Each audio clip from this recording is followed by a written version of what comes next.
Hello दोस्तों। कैसे हैं आप सब। आशा करता हूँ आप सब अच्छे से होंगे। दोस्तों, आप में से कुछ दोस्तों ने मुझे इंग्लिश में भी कहानी लिखने को कहा है। इसलिए अब से जो कहानी आपको हिंदी में मिलेंगी वो कहानी इंग्लिश में भी आएंगी। तो आइए आज की कहानी की शुरुआत करते हैं। आज की मेरी कहानी राहुल और गीत की कहानी का अगला भाग है। राहुल और गीत अच्छे दोस्त तो पहले से ही थे, पर अब दोनों के बीच दोस्ती से कुछ ज़्यादा भी था। राहुल तो इस दोस्ती को अपने दिल में बसे गीता के लिए प्यार मान चुका था। गीत अभी इस प्यार को पूरी तरह से नहीं समझ पा रहा था। गीत को राहुल की दोस्ती पर विश्वास था। वो ये मानकर चल रहा था कि राहुल उसका ये राज किसी को नहीं बताएगा।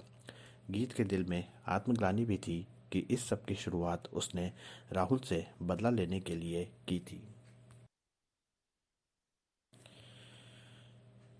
राहुल गीत का अब ज़्यादा ध्यान रखा करता था। राहुल गीत को हमेशा खुश रखा करता था। गीत और राहुल में से जब भी किसी को घर पर अकेला रहने का मौका मिलता था तो वो दूसरे को घर पर बुला लेते थे।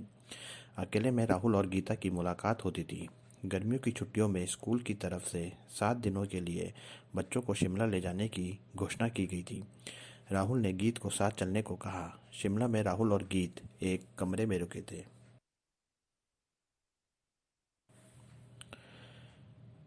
पहली रात तो गीत और राहुल सफ़र से थके हुए थे, इसलिए कमरे में जाते ही दोनों सो गए। अगले दिन सारे विद्यार्थी शिमला घूमने गए। राहुल और गीत का दिन का समय तो दोस्तों के साथ निकल गया। रात को कमरे में राहुल और गीत अकेले थे और राहुल ये मौका नहीं छोड़ना चाहता था। गीत भी अपनी क्रॉसड्रेसिंग को याद कर रहा था। अक्सर रात को गीत राहुल से गीता बनकर बात किया करता था, वो भी सलवार कमीज पहनकर। गीत यहाँ सलवार कमीज लेकर नहीं आया था।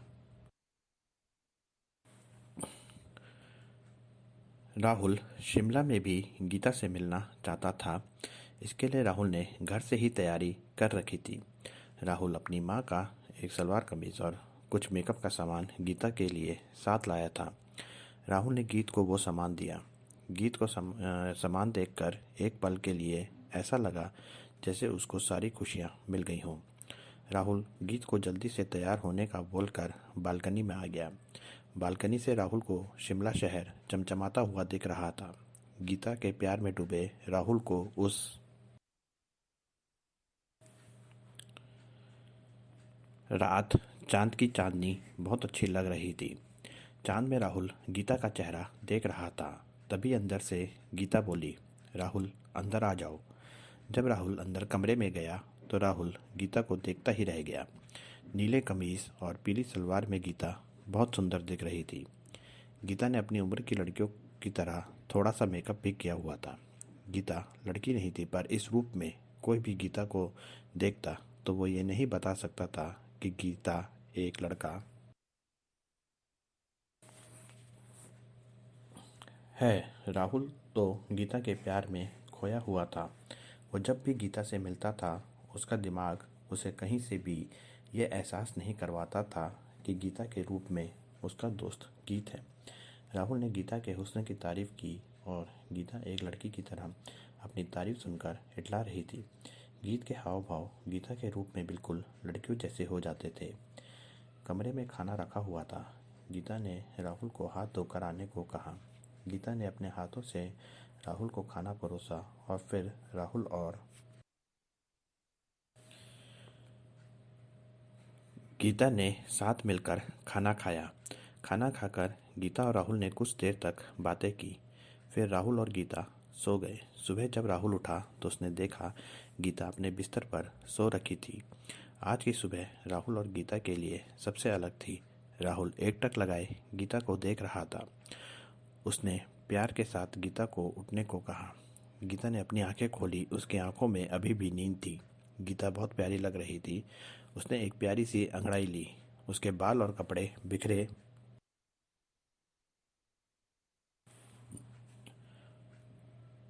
हुए थे, पर इस रूप में भी राहुल को वो बहुत प्यारी लग रही थी।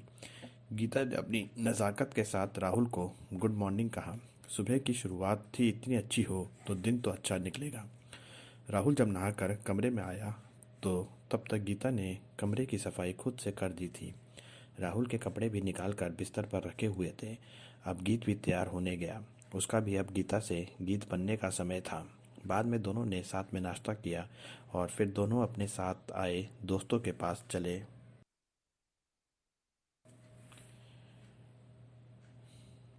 गए। दिन में गीता गीत बन जाती थी और कमरे में रात में गीत गीता बन जाती थी। रात में गीता को सजते हुए देखना राहुल को बहुत अच्छा लगता था। गीत और राहुल दोनों अपने अपने बिताए पलों के साथ खुश थे। राहुल को शिमला घूमने से ज़्यादा मज़ा गीता के साथ समय बिताने में आता था। वो बस शाम होने का इंतज़ार करता रहता था। राहुल को हर सुबह उठकर सबसे पहले गीता का चेहरा देखना पसंद आने लगा था। वहीं गीत को भी शाम होने का इंतज़ार रहता था।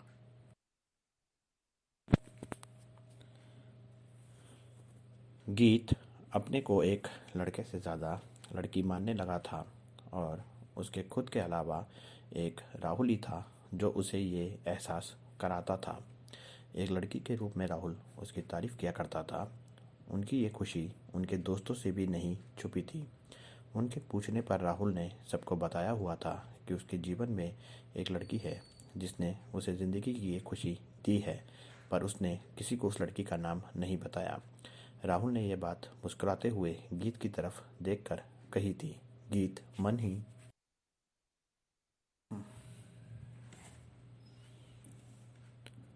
मन में मुस्कुरा रहा था।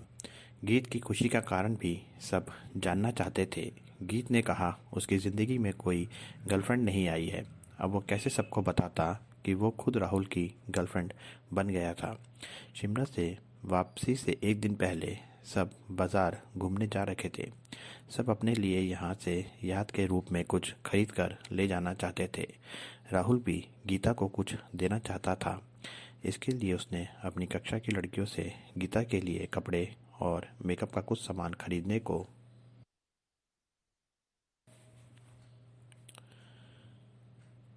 कहा। राहुल ने वो कपड़े और सामान कमरे में लाकर रख दिया। हर दिन की तरह राहुल शाम होने का इंतज़ार कर रहा था। गीत को इसका कुछ नहीं पता था। जब गीत और राहुल कमरे में अकेले थे तब राहुल ने गीता को प्यार से वो तोहफ़ा दिया। गीता तोहफ़ा पाकर बहुत खुश थी। ये सलवार कमीज़ उसकी ज़िंदगी का पहला सलवार कमीज़ था जो उसका था। गीता की आंखों में उसको पहनने की खुशी दिख रही थी। राहुल ने गीता को जल्दी से तैयार होकर आने को कहा। थोड़ी देर में गीता कमरे में आई।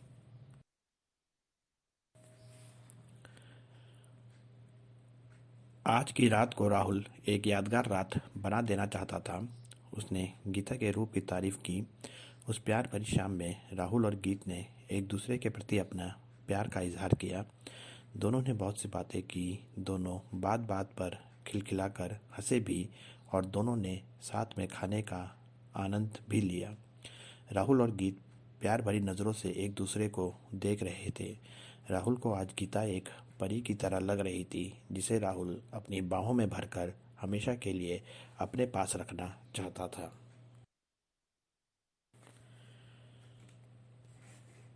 शिमला की हसीन रात की खूबसूरती गीता के रूप में समा गई थी। प्यार का एहसास सब कुछ सुंदर बना देता है। राहुल और गीत एक दूसरे के प्रति समर्पित थे।